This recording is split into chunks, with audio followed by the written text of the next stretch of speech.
Good morning, class. Good morning, Professor. Today, we're going to discuss some topics related to AI. Do you have any questions? I have a question. What is intelligence? Interesting. Intelligence refers to the ability to understand, reason, learn, and apply knowledge effectively. It encompasses various cognitive abilities such as problem solving, critical thinking, and adaptability. That makes sense. Now, what exactly is artificial intelligence?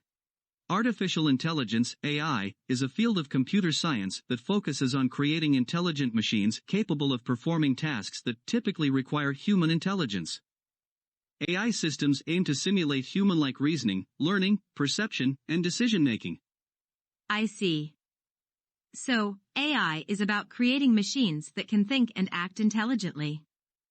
Can you provide examples of different types of AI? Certainly. Let's discuss a few types of AI and their examples. First, we have limited memory AI. These are AI systems that can make decisions based on a limited set of previous experiences or data. An example would be a self-driving car that learns from past encounters on the road. Okay, limited memory AI relies on previous experiences. What about theory of mind AI? Theory of mind AI refers to AI systems that can understand and attribute mental states to others, enabling them to comprehend beliefs, desires, and intentions. However, theory of mind AI is still being researched and developed, so we don't have a specific example to share at the moment. I understand. What about reactive AI? Reactive AI refers to AI systems that react to specific situations or inputs without memory or the ability to form future plans. An example of reactive AI would be a chess-playing AI that analyzes the current board state and makes moves accordingly.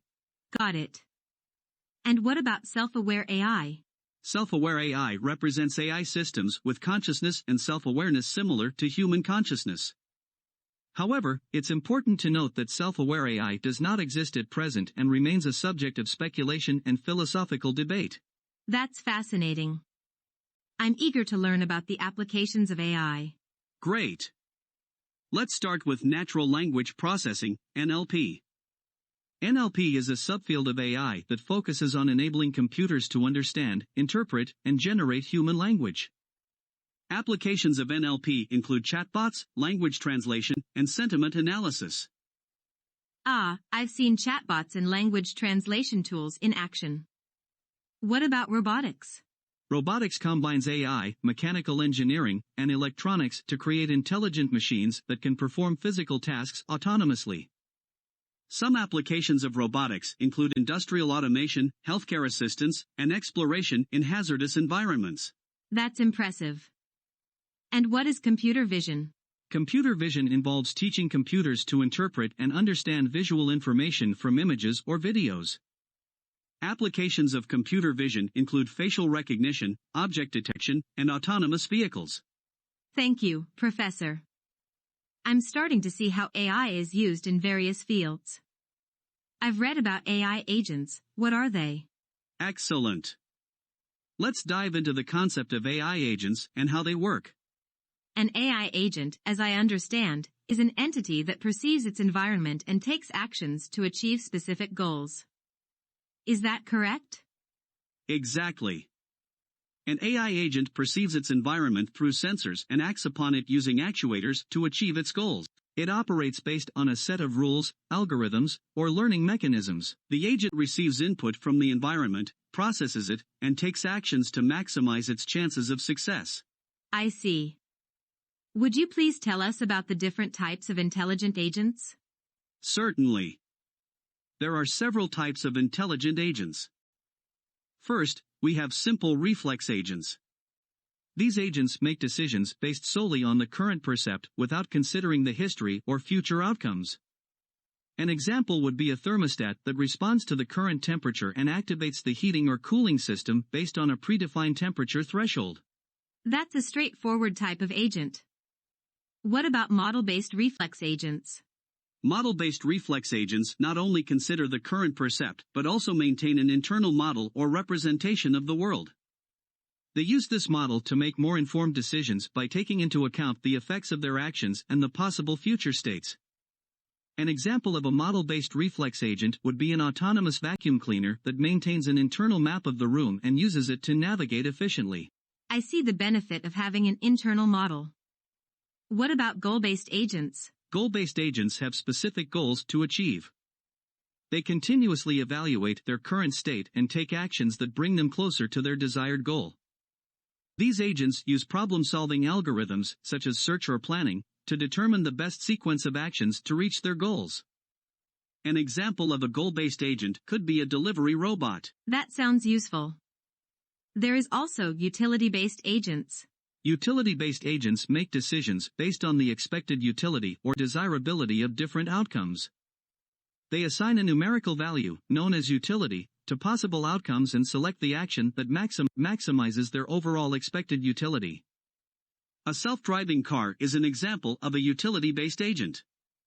It assesses various factors such as traffic conditions, weather, and passenger preferences to determine the best course of action. I see how utility-based agents can optimize decision-making. What about learning agents? Learning agents improve their performance by acquiring new knowledge and adjusting their behavior based on feedback or observations. They use learning techniques like reinforcement learning or supervised learning. For example, a spam email filter starts with predefined rules but learns from user feedback to enhance accuracy over time. I find learning agents fascinating.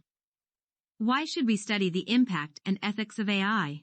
Understanding the impact and ethics of AI is crucial. Let's discuss why it's important. I've read that AI is becoming more prevalent, so it's important to understand its impact on society. For example, AI can improve healthcare and make transportation safer, but it can also lead to job displacement and raise concerns about bias, privacy, and security. Well summarized. AI indeed has the potential to bring numerous benefits, such as more accurate healthcare and increased safety in transportation. However, it also poses risks like job displacement, biases in AI systems, privacy concerns, and security vulnerabilities. It's crucial to weigh the benefits and risks of AI and make informed decisions about its development and use to ensure it is used for good and not for harm. Exactly. Now, let's highlight some AI-related terms. I'm ready, Professor. I really want to know about these AI terms like big data, machine learning, and so on. Okay. Let's start with big data. Big data refers to vast volumes of structured or unstructured data that cannot be effectively managed or processed using traditional techniques. AI techniques, such as machine learning, are used to extract insights and patterns from big data. I see. What about machine learning? Machine learning is a subset of AI that enables computers to learn and improve from experience without being explicitly programmed. It involves training models on data to make predictions or perform tasks. And what's the difference between supervised and unsupervised learning?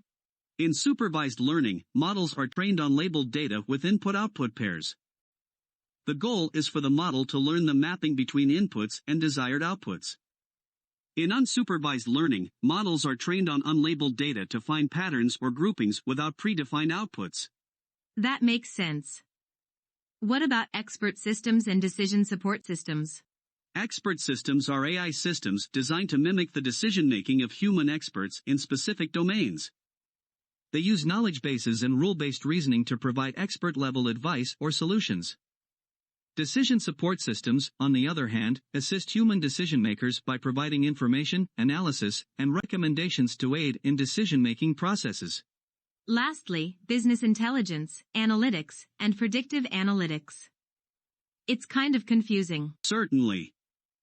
Business intelligence involves gathering, analyzing, and presenting data to support business decision-making. Analytics focuses on extracting insights and patterns from data using statistical techniques, including AI-based approaches. Predictive analytics uses historical and current data to make predictions about future events or behaviors, often employing machine learning algorithms to identify patterns and trends. Thank you for the comprehensive explanations, Professor. I now have a better understanding of these AI-related terms. You're welcome, and I'm glad I could help.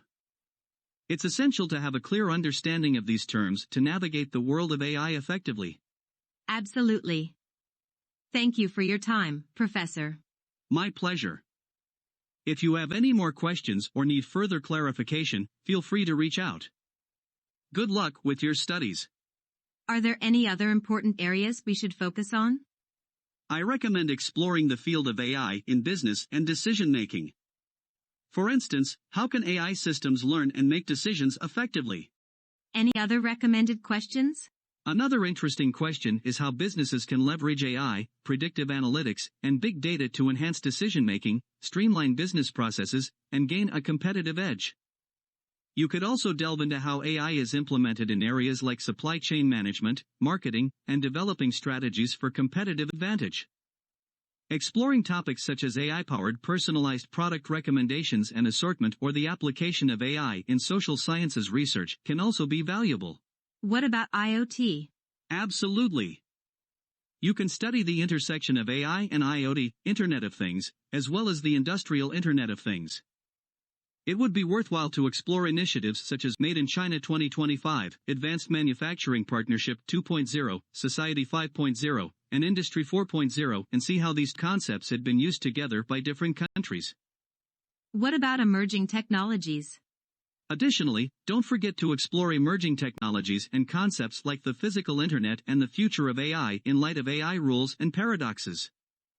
These areas hold immense potential and can shape the future of AI and its applications. That sounds like a lot of valuable information to explore. Could you please recommend some resources or references where I can read more about these topics? Your main reference is the course textbook and lecture notes. Also, I have prepared a comprehensive set of summary notes that cover the recommendations and topics we discussed. You can download the notes from the link provided below the video. Good luck with your studies.